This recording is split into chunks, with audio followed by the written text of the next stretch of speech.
morning! Welcome back to my YouTube channel. So for today's video, nandito tayo ngayon sa Dolomite Beach no, para kumuha ng latest update. So ito pong itsura ng gilid ng Dolomite Beach sa may seawall. Kung mapapansin nyo po, may mga hindi pa maayos na part dito, no, lalo na po yung mga may mga basura pa dito sa gilid, sa gilid ng seawall. So tulad po niyan dito sa may gilid ng bakod ng Manila Bay, no, may mga basura pa dyan. Mga sa gilid-gilid ng seawall, ayan, marami pa mga nakakalat dyan.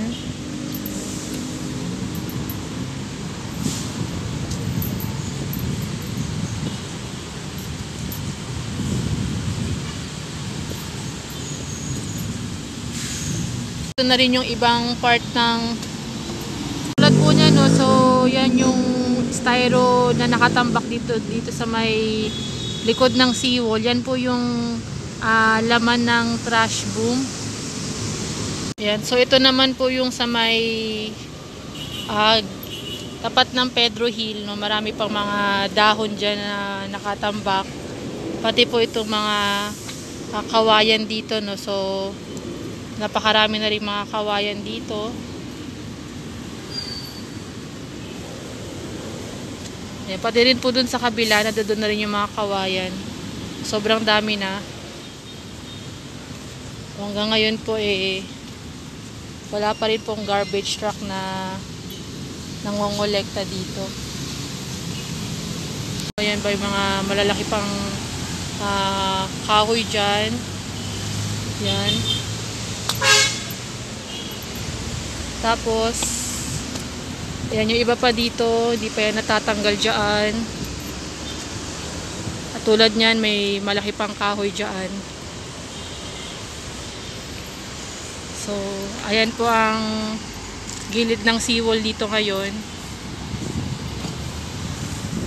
Naligaw naman na sofa dito. So, kakaiba, no, pero no, sa gitna ng dagat, no, may maliligaw na sofa dito. May mahahakot na upuan. Ayan. Ganyan pa rin po karami yung mga basura dito sa may tapat ng Pedro Hill. So gabuntok pa rin po yan. Nakuha na yung mga basura dito, no, kasi talagang hindi siya maganda tignan. Ang pangit niya tignan. Lalo na sa mga turista na mamasyal dito sa Dolomite o yung mga first time lang makita itong Dolomite Beach, no. Sana na siya, malinis, matanggal na pati yung mga trash boom. Yung latest update natin dito sa Manila Bay Dolomite Beach, sa mga hindi pa po nakaka-subscribe sa aking channel, just click the subscribe button and click the ring bell button para updated po kayo sa mga videos na i-upload ko. So thank you for watching, guys. See you on my next vlog. Bye bye po. Mainit.